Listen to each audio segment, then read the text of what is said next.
dành cho Indonesia. Điểm rất nguy hiểm, như vậy là đã có bàn thắng dành cho tuyển Indonesia rồi. Và điểm rất đẹp mắt của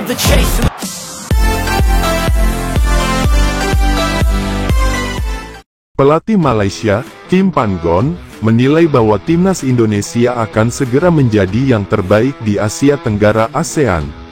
Penilaian Kim Pan-gon tersebut tak terlepas dari keberhasilan timnas Indonesia lolos ke putaran ketiga kualifikasi Piala Dunia 2026 zona Asia.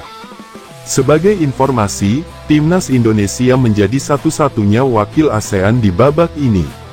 Tim asuhan Shin Tae-yong melaju ke putaran ketiga setelah mengunci posisi kedua grup F. Timnas Indonesia tercatat mengumpulkan 10 poin dari 6 laga.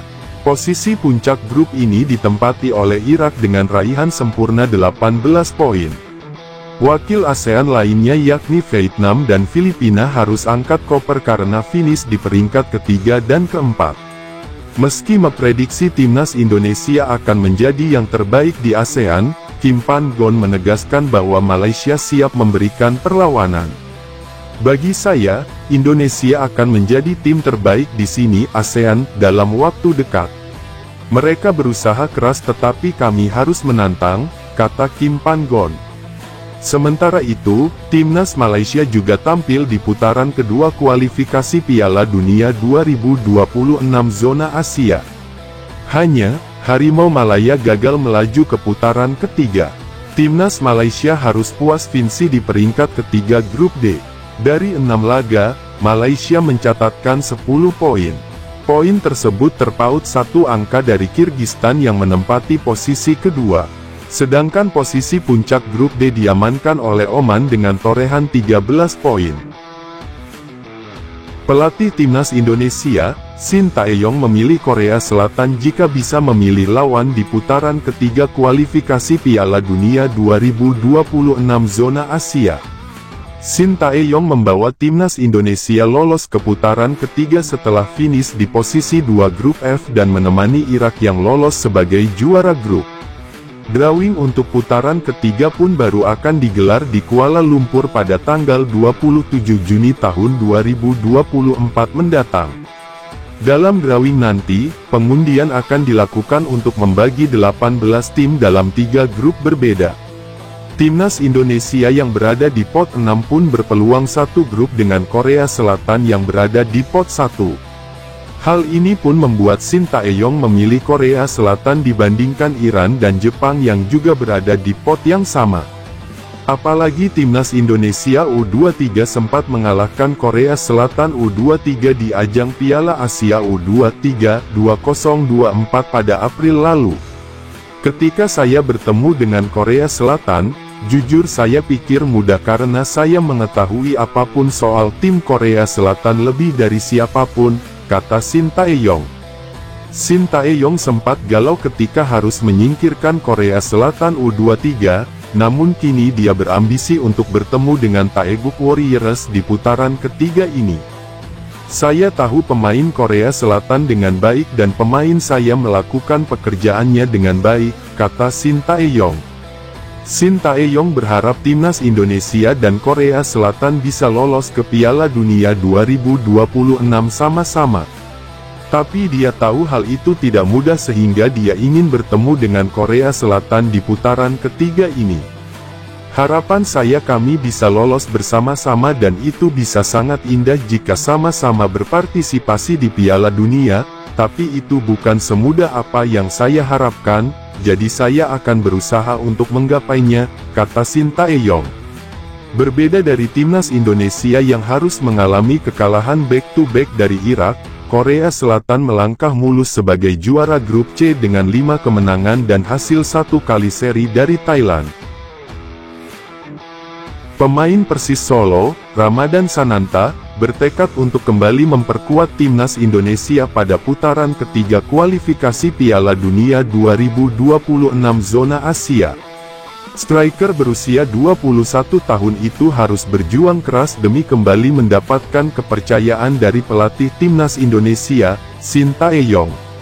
Ramadan Sananta sebelumnya dilupakan Sintayong di timnas Indonesia. Mantan pemain PSM Makassar itu tidak dipanggil saat timnas Indonesia menghadapi Irak dan Filipina pada laga grup F putaran kedua kualifikasi Piala Dunia 2026 zona Asia. Sintayong memanggil 24 pemain untuk melakukan pertandingan pada 6 dan tanggal 11 Juni tahun 2024. Sejumlah pemain di lini depan seperti Ragnar Oratmangun, Rafael Struijk, dan Dimas Drajat, masih dipanggil Sintayong. Tanpa Ramadan Sananta, timnas Indonesia kalah 0-2 dari Irak pada tanggal 6 Juni tahun 2024. Di laga melawan Filipina, timnas Indonesia menang 0-2 pada tanggal 11 Juni tahun 2024. Dua pertandingan itu digelar di Stadion Utama Gelora Bung Karno SUGBK Senayan, Jakarta Pusat. Timnas Indonesia pun sukses melaju ke putaran ketiga kualifikasi Piala Dunia 2026 zona Asia. Tim Merah Putih duduk di posisi kedua klasemen akhir grup F dengan mengemas 10 poin. Di babak selanjutnya itu, timnas Indonesia harus bersaing dengan sejumlah negara-negara kuat. Untuk mendapatkan tempat di lini depan timnas Indonesia, Ramadan Sananta berlatih keras. Ia akan menunjukkan kebolehannya bersama Persis Solo di Liga 1 2024/2025 yang mulai digelar pada tanggal 2 Agustus mendatang. Saya harus memberikan yang terbaik di Liga 1 2024/2025. Saya harus belajar apa yang menjadi kekurangan saya, kata Ramadan Sananta. Ramadan Sananta merupakan nama yang sering dipanggil ke timnas Indonesia oleh Sintayong. Namun saat ini ia seperti tersingkir dengan banyaknya pemain-pemain keturunan di timnas Indonesia.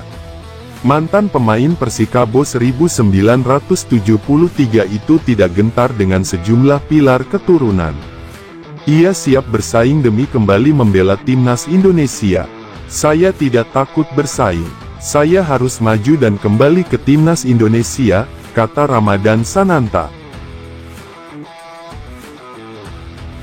Ketua Umum PSSI, Erick Thohir, bicara soal target timnas Indonesia di babak ketiga kualifikasi Piala Dunia 2026 zona Asia. Soal target di babak ketiga, Erick Thohir nampak tak berekspektasi tinggi. Namun dia menegaskan bahwa Indonesia tak boleh jemawa agar bisa melangkah jauh menuju Piala Dunia 2026. Hal itu berkaca dari kejutan yang berhasil dibuat timnas Indonesia U23 di Piala Asia U23 2024 lalu di mana mereka nyaris mentas di Olimpiade Paris 2024. Kemarin kan kita tidak jemawa, tetapi selangkah lagi ke Olimpiade. Ya mudah-mudahan kita diberi kesempatan ke Piala Dunia, kata Erick Thohir.